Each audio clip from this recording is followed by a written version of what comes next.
골로새서 3장 15절로 17절 말씀입니다.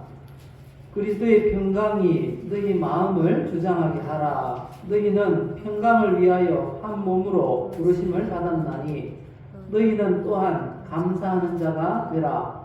그리스도의 말씀이 너희 속에 풍성히 거하여 모든 지혜로 피차 가르치며 권면하고 시와 찬송과 신령한 노래를 부르며 감사하는 마음으로 하나님을 찬양하고 또 무엇을 하든지 말에나 일에나 다 주 예수의 이름으로 하고 그를 힘입어 하나님 아버지께 감사하라. 아멘. 어떤 왕이 꿈을 꾸게 됩니다. 꿈의 내용은 이렇습니다. 이빨이 하나씩 빠지는 그런 꿈이랍니다. 근심이 된 왕은 해몽가들을 불렀습니다. 한 해몽가가 이렇게 예언을 했답니다. 왕의 친척들이 하나씩 죽고 결국 왕만 남을 것입니다. 왕이 분노를 하면서 그 해몽가를 죽였어요. 그리고 다른 해몽가를 불렀습니다. 그 해몽가는 이렇게 꿈을 해몽했어요. 근데 왕이 만족해서 그에게 상을 베풀었다고 합니다. 그 해몽가는 이렇게 해몽했답니다. 왕께서는 집안의 모든 사람들보다 장수하실 것입니다. 이렇게 해몽을 했답니다. 이 두 해몽의 차이가 무엇이라고 생각하십니까? 예, 한 사람은 긍정적으로 해석했고 한 사람은 부정적으로 해석했다는 것입니다. 긍정적으로 해석한 사람, 부정적으로 해석한 사람, 둘의 결과는 매우 다릅니다. 한 사람은 죽었고요, 한 사람은 상까지 받았어요. 우리 인생도 마찬가지입니다. 어떻게 해석하는가에 따라서 우리의 운명이 바뀌는 줄 압니다. 긍정적으로 해석해야 됩니다. 우리는 늘 감사하는 성도로 살아야 하는 것입니다. 그래서 이 시간 우리에게 주신 하나님 말씀을 통해서 감사하는 성도가 되라 라는 제목으로 말씀을 전하겠습니다. 우리 늘 하시던 대로 우리의 입술의 고백으로 우리의 인생을 아름답게 만들어 가도록 하겠습니다. 함께 고백합시다. 나는 하나님의 사랑을 받고 있습니다. 하나님은 나를 치료하십니다. 하나님은 나에게 복을 주십니다. 감사하는 성도가 되도록 도와주세요. 우리가 고백한 대로 우리의 인생이 늘 감사와 하나님의 은혜와 복이 넘치시기를 예수님의 이름으로 축복합니다. 우리가 감사하는 성도가 되기 위해서는 감사의 대상이 누구인지 먼저 알아야 할 것입니다. 감사의 대상이 누굴까요? 오늘 말씀을 보면요, 여호와 하나님께 감사하라고 말씀하십니다. 오늘 읽었던 말씀 17절 마지막 부분에 보면 누구한테 감사하라고 하십니까? 여호와 하나님, 바로 하나님 아버지께 감사하라 이렇게 말씀하고 있습니다. 성경에 감사라는 이 말이 한글개혁 성경에 188번 나옵니다. 몇 번 나온다고요? 그 중에서 185번이 바로 여호와 하나님께, 주께 감사하라 이렇게 되어 있어요. 감사하면 앞에 여호와, 주, 하나님 이런 게 붙어 있더라니까요. 그래서 하나님께 감사하는 이 감사의 대상이 하나님이구나 라는 것을 우리가 알 수 있습니다. 그리고 하나님께 감사하며 그냥 이 땅에서 살아가면 될까요? 그래도 충분하겠지만 이 땅에 발을 붙이고 우리 이웃들과 더불어 살아가야 하잖아요. 그래서 성경은 두 번째 감사의 대상은 나의 이웃이다, 이렇게 말씀을 하고 있습니다. 성경에 보면 우리의 이웃을 향한 감사의 표현도 많이 나오는 것을 볼 수가 있습니다. 로마서 16장에 보면 사도 바울이 자기에게 이 은혜를 끼친 그런 성도들을 소개하면서 이런 이유로 그들에게 감사하고 있다라고 말합니다. 로마서 16장을 보니까요, 그들은 내 목숨을 위하여 자기들의 목까지도 내놓았나니 나뿐 아니라 이방인의 모든 교회도 그들에게 감사하느니라, 이렇게 말씀하고 있습니다. 우리가 감사를 할 만한 그런 일이 있거든 우리 이웃에게 감사를 표현해야 함을 말씀하고 있는 것입니다. 그래서 에베소 교인들에게 사도 바울은 이렇게 명령합니다. 누추함과 어리석은 말이나 희롱의 말이 마땅치 아니하니 오히려 감사하는 말을 하라, 이렇게 말씀합니다. 이렇게 말씀하시는 이유는요, 날새가 깊어질수록 사람들이 이 감사를 잃어버린다는 것입니다. 감사할 줄 모르고 살아간다는 거죠. 사실 오늘날 우리의 삶을 보면요, 조선시대 임금님 삶보다 훨씬 낫답니다. 생활이 더 편리하다고 그렇게 이야기합니다. 그럼에도 불구하고 우리는 감사를 모르는 그런 시대를 살아가고 있다는 것입니다. 우리는 늘 감사해야 됩니다. 누구에게요? 예, 하나님께, 그리고 우리 이웃들에게 감사해야 합니다. 우리 이웃들에게 지금 감사 한번 표현하실까요? 좌우에 보시고 감사합니다. 하나님 감사합니다. 예, 우리 하나님께도 감사하고요, 우리 모두에게 감사합니다. 그런데 또 감사하는 성도가 되기 위해서는 이유를 알아야 됩니다. 이유 있는 감사, 이유 있는 감사가 되어야 하기 때문에 왜 감사해야 하나, 감사의 이유를 살펴보겠습니다. 먼저 이것 때문에 감사해야 한다고 말씀합니다. 뭐 때문에요? 하나님께서 감사하는 성도가 되기를 원하십니다. 예, 하나님이 원하신다는 겁니다. 우리가 어떤 모습으로 살아가면 좋겠는가? 하나님께서 창조하신 우리 한 사람 한 사람에게 소원이 있다는 것입니다. 우리도 뭐 자녀들에게 우리 자녀들은 이렇게 살면 좋겠어라는 그런 소원이 있잖아요. 바람이 있잖아요. 그런 것처럼 하나님도 우리 각자에게 바람이 있답니다. 그 바람이 뭔가 하면요, 감사하는 성도가 되기를 원하신다는 겁니다. 누가복음 17장에 보시면요, 예수님께서 나병 환자들을 치유하신 기사가 나옵니다. 나병 이렇게 하면 오늘날도 이거 불치병 아닌가 싶을 정도로 그런 천병이라는 이름을 가진 병입니다. 과거에는 고칠 수 없는 그런 질병이었습니다. 그런데 이 나병 환자들을 예수님이 만났어요. 10명의 나병 환자들이 마을로 들어가는 입구에서 예수님을 보고 소리를 질렀습니다. 예수 선생님이여, 우리를 불쌍히 여겨주세요 라고 고함을 질렀어요. 나병 환자들의 그 간절한 요청을 들으신 예수님께서 그들에게 이렇게 말씀하셨어요.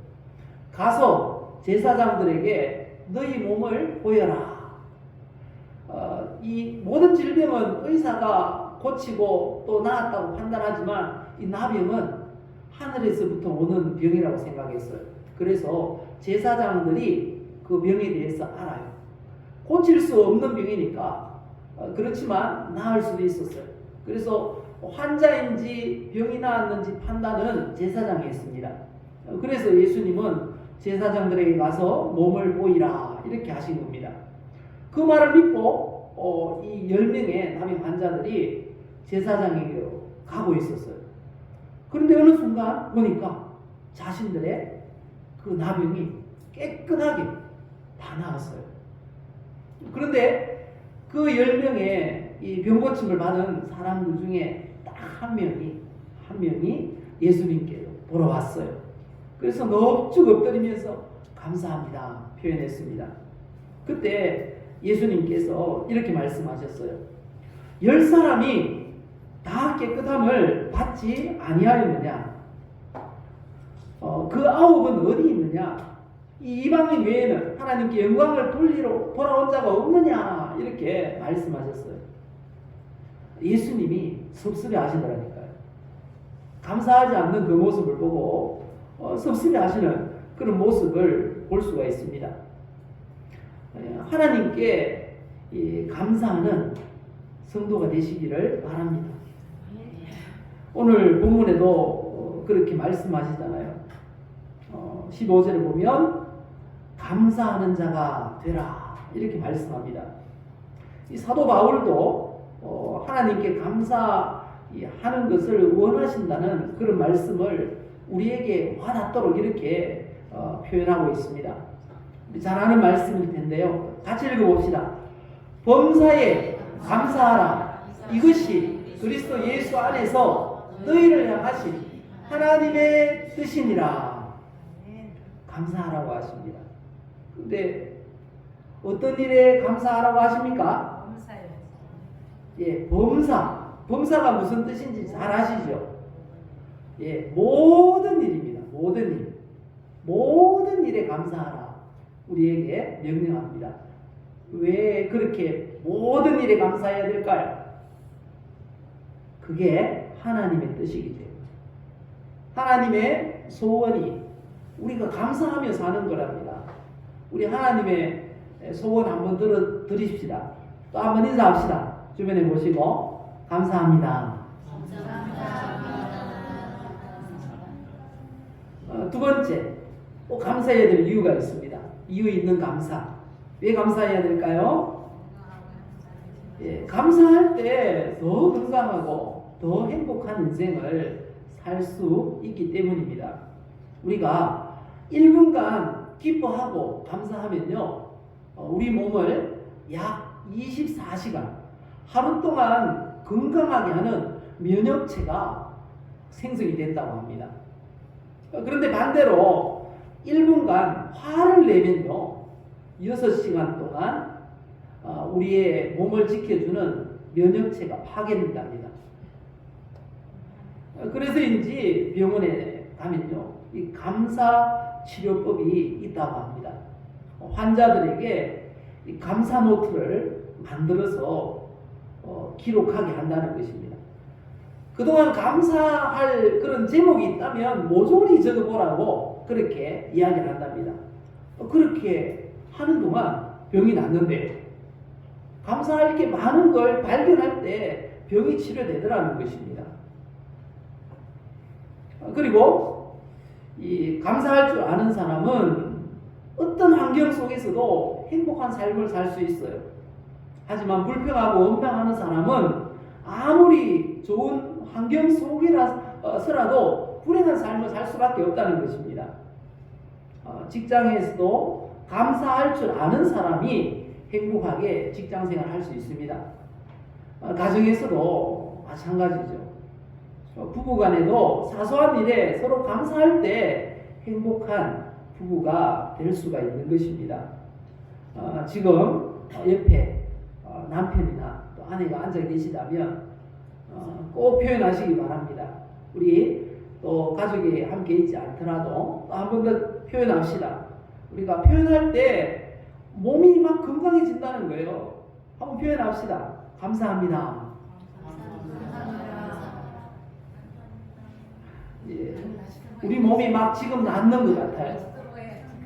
그렇게 느껴지십니까?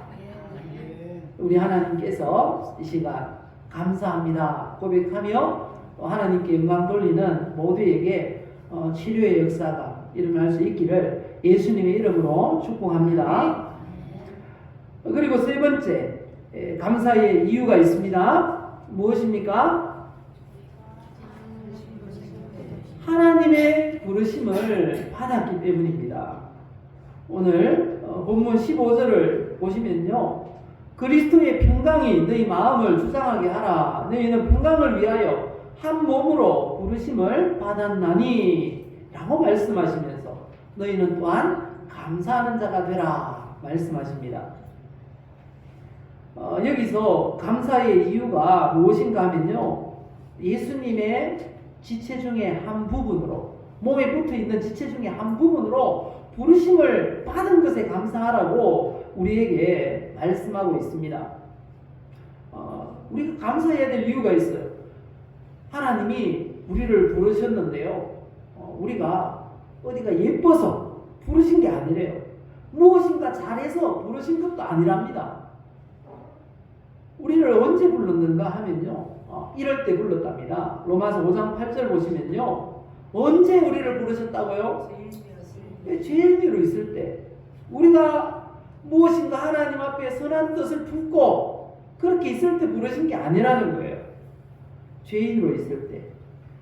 영 죽을 죄인, 지옥 갈 죄인으로 있을 그때에 우리를 불러주셨답니다.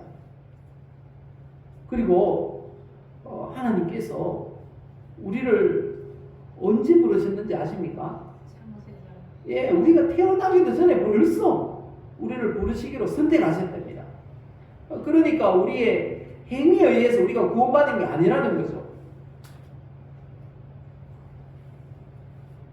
우리를 하나님의 이 자녀로 우리가 만들어지기 전에 벌써, 세상이 만들어지기 전에 벌써 우리를 부르셨답니다.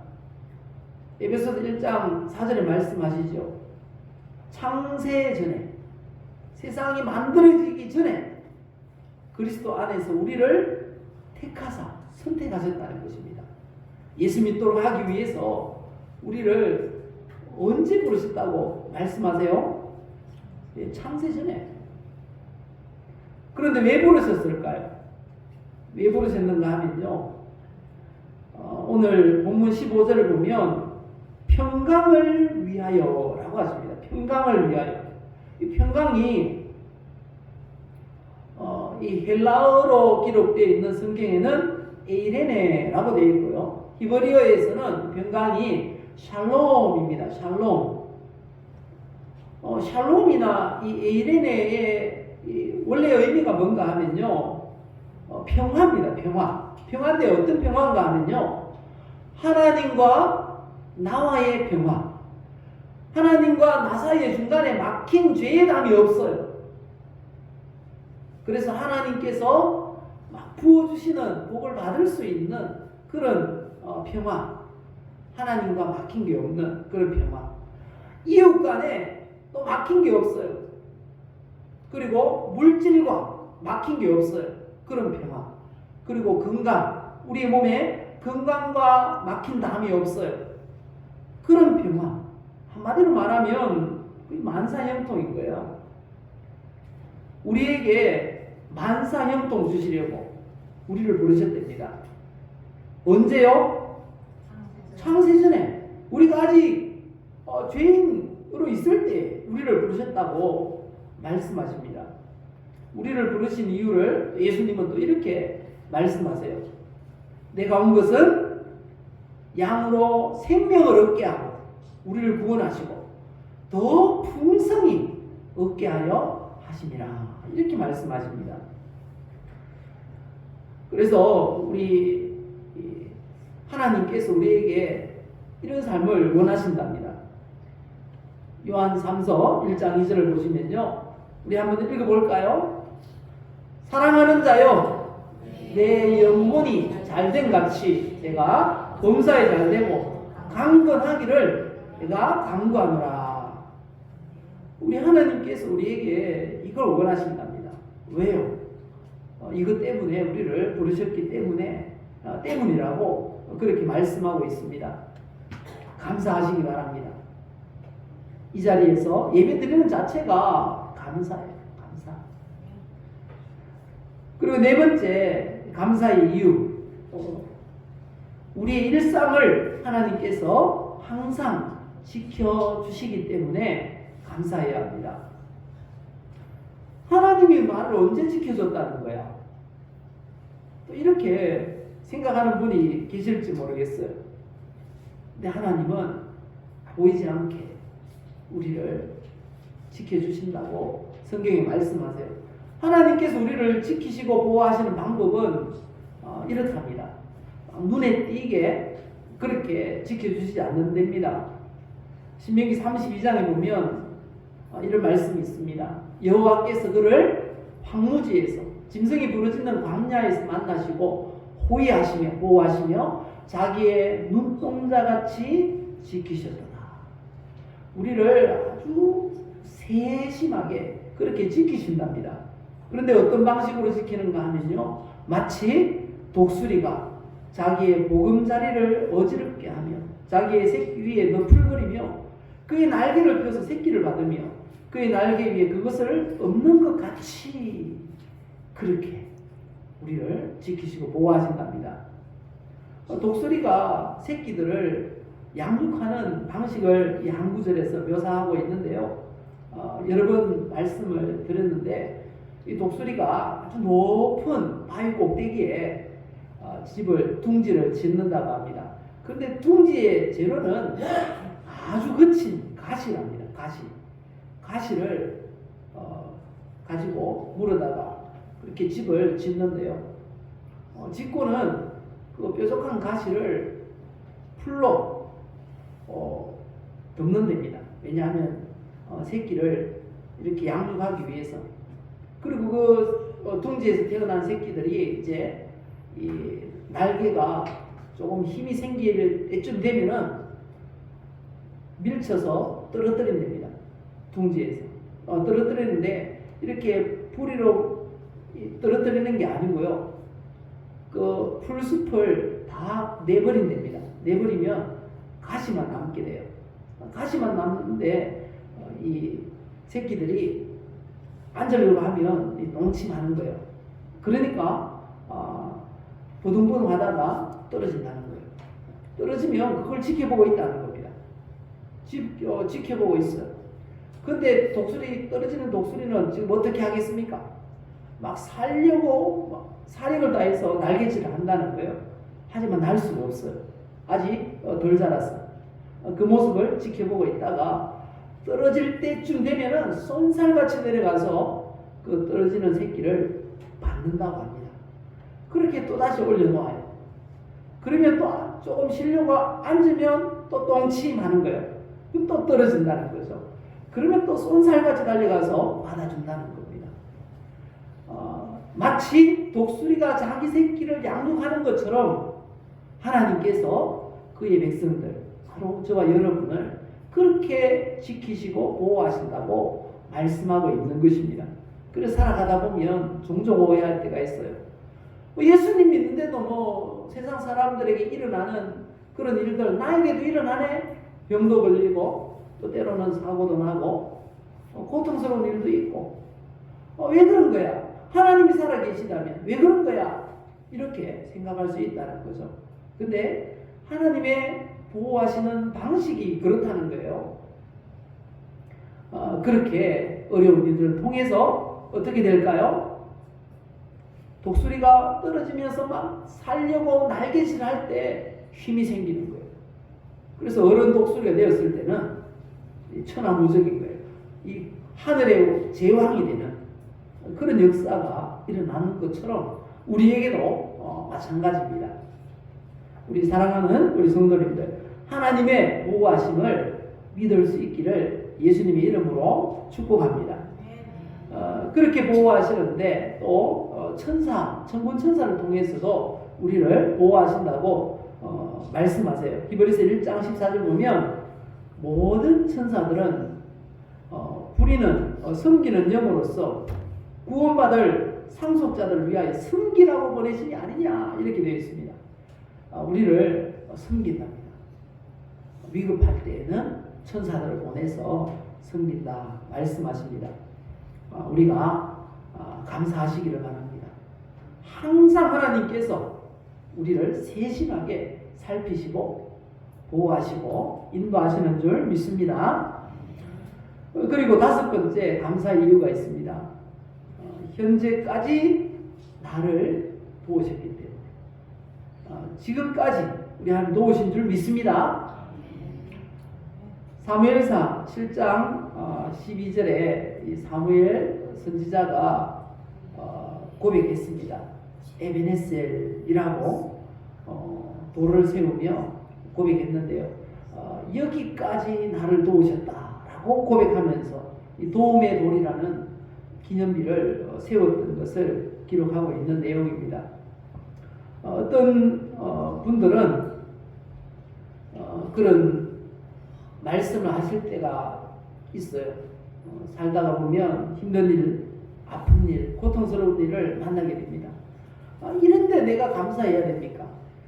이런데 무슨 감사를 해야 됩니까? 그렇게 말할 때가 있어요. 내 형편이 이런데, 내 모습이 이런데 무슨 감사를 해야 됩니까? 어떻게 감사해야 됩니까? 라고 말하는 분 계실지 모르겠어요. 그렇게 아프고 고통스러울 때는 우리는 이런 생각을 하면 좋겠어요. 수년 전에 다니엘 기도의 강사로 한 목사님이 나오셨는데 전신에 화상을 입었어요. 몸에 전신 50% 화상을 입었답니다. 근데 그 화상을 입게 된 이유가 뭔가 하면 그냥 강의실에서 유학 가서 히브리 대학교라는 그 대학교 세계 1위거든요. 1, 2위를 하는 그 아주 명문 대학교에서 공부를 하던 학생이었어요. 한국분인데 근데 테러가 일어난 거예요. 폭탄 테러가. 그래서 순식간에 펑 하더니 졸도를 해버렸는데 깨어보니까 온몸에 50%가 화상을 입은 거예요. 그 대수술을 마치고 한 달 동안 거의 의식을 차리지 못했대요. 약 한 달 만에 깨어서 일어났는데 온몸 화상이니까 이렇게 이 진물을 닦아내는 걸 하더라고요. 그게 드레싱이라고 하는데 드레싱을 하는데 너무 고통스러운 거예요. 그래 의사 선생님이 나 아파 죽겠어요 이렇게 이야기하니까 의사가 이렇게 말했다고 합니다. 세호 아픈 건 살아있다는 증거야. 이렇게 이야기를 하더라고요. 우리가 이 땅에 살아갈 때 고통을 느끼는 건 무슨 증거라고요? 맞아요. 살아있다는 증거라는 거예요. 살아있어야 우리가 소망이 있어요. 무슨 소망이 있습니까? 무엇이든지 할 수 있는 소망이 있다는 거예요. 지금 아픈 건, 고통스러운 건 살아있다는 증거이기 때문에 지금까지 하나님이 나를 살려주셨다는 증거이기 때문에 우리가 감사하며 살아야 한다는 것입니다. 잠언에 보면 그런 말씀도 있어요. 산 개가 죽은 사자보다 낫다. 왜 그렇습니까? 뭐든지 할 수 있다는 거예요.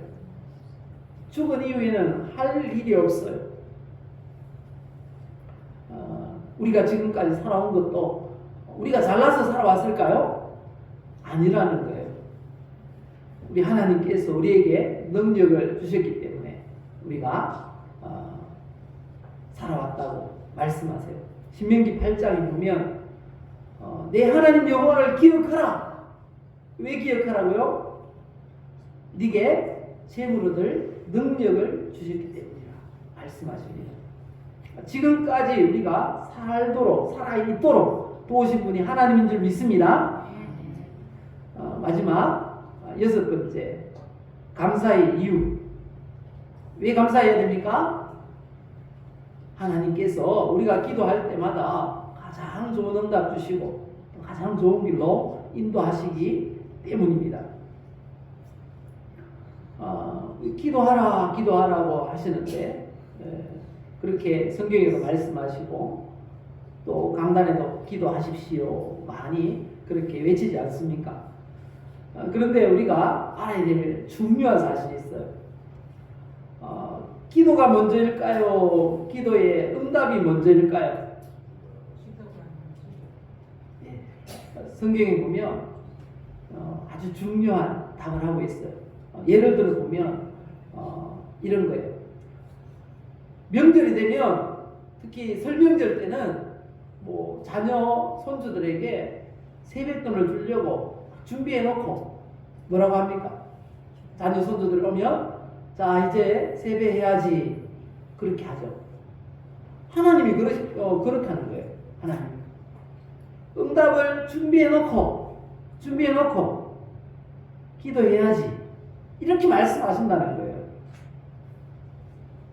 우리가 기도할 때 기도하는 거 보고 가장 좋은 응답을 준비해 놓은 게 아니라는 거예요.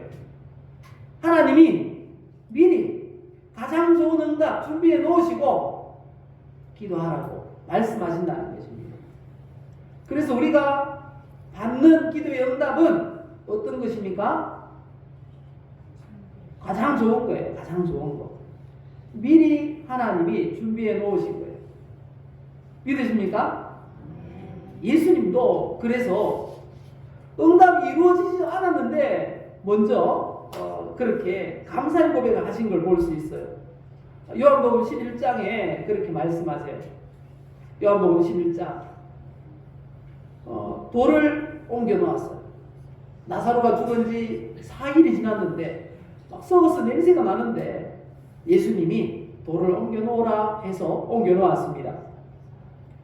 그랬더니 예수님께서 눈을 들어 하늘을 보시며 말씀하셨어요.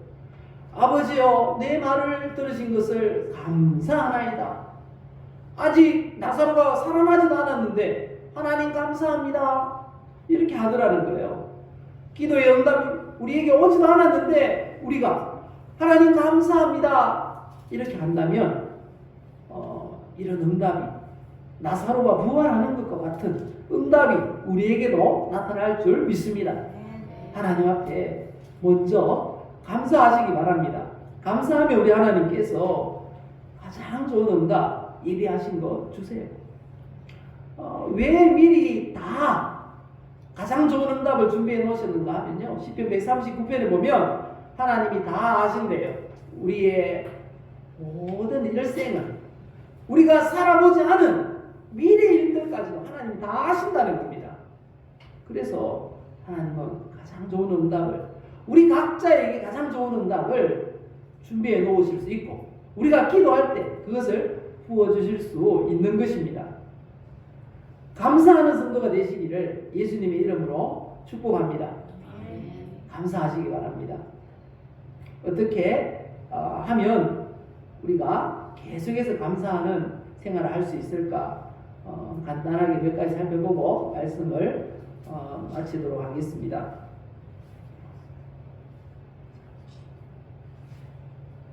하나님의 말씀이 있어야 감사하며 살 수 있다고 합니다. 그냥 내 힘으로는 안 돼요. 내 힘으로는 부족합니다. 오늘 본문 16절을 보십시다. 성경을 보시면요. 그리스도의 말씀이 너희 속에 풍성히 거하여 이렇게 말씀합니다. 그리스도의 말씀이 우리 가운데 풍성히 있으면 감사하는 그런 삶을 살 수 있다는 겁니다. 음악 감상 좋아하십니까? 클래식 누가 초청을 해서 갔는데요. 저는 뭐 한 시간 내내 잔 것 같아요. 저는 음악을 몰라요. 그래서 그렇게 좋다고 하는 그 음악 들으면서 잠만 실컷 자다가 나중에 축하한다고 인사만 하고 기억이 나는데요. 음악을 공부한 사람이 음악의 맛을 알아요. 그래서 막 느끼면서 그렇게 살 수가 있는 겁니다. 하나님의 말씀을 알아야 감사할 수가 있는 거예요. 같은 이치라는 것입니다. 알아야 감사할 수 있어요. 하나님의 은혜를 알아야 됩니다. 성경에 기록된 하나님의 약속을 알아야지 감사할 수 있어요. 하나님의 말씀을 많이 읽고 들으시기를 바랍니다. 그리고 두 번째는 이렇게 감사할 수 있답니다. 어떻게 해야지 감사할 수 있다고요? 항상 찬송을 불러야 된다고 말씀하세요. 오늘 본문 16절 하반절을 보면 시와 찬송과 신령한 노래를 부르며 라고 말씀하십니다. 찬송을 많이 할 때 감사를 해보갈 수 있습니다. 이 노래를 부르면 이 감사가 회복됩니다. 슬플 때는 슬픈 노래, 기쁠 때는 또 기쁜 노래. 하나님을 찬양하는 모든 찬양은 우리의 마음을 회복시켜요. 감사가 회복되게 하는 줄 믿습니다. 우리에게 기적을 바라십니까? 기적을 바란다면 찬송을 하면 된다고 성경이 말씀하세요. 사도 바울이 감옥에 갇혔어요. 그것도 전도하다가. 그런데 감옥에서 밤새도록 찬송을 불렀어요. 찬송을. 그런데 천사가 감옥 문을 다 열었다라고 성경이 기록하고 있습니다. 우리의 다친 마음, 찬송을 부르면 하나님께서 활짝 열어주시는 줄 믿습니다. 우리 찬송 많이 하시기를 바랍니다. 많이 들으시기를 바랍니다. 그리고 마지막으로 기도. 마지막으로 기도가 습관이 될 때 감사하는 인생이 될 수가 있는 것입니다. 다니엘이 정말 사자굴에 들어갈 위기 가운데서도 기도했어요. 그것도 늘 하던 대로 하루 3번씩 아침과 점심과 저녁에 기도 시간이 정해져 있어요. 이 습관이죠. 그랬더니 하나님께서 결국은 감사할 그런 일을, 기적을 베푸시더라니까요. 우리가 이 말씀과 찬양과 기도로서 늘 감사하는 삶을 살아갈 수 있기를 바랍니다. 마지막 한 번 더 우리 감사의 인사를 합시다. 하나님 감사합니다. 이웃을 보시고 감사합니다. 우리의 고백이 넘치심으로 우리의 영혼이 잘 되고 범사가 형통하고 강건함의 은혜와 복이 넘치시기를 예수님의 이름으로 축복합니다.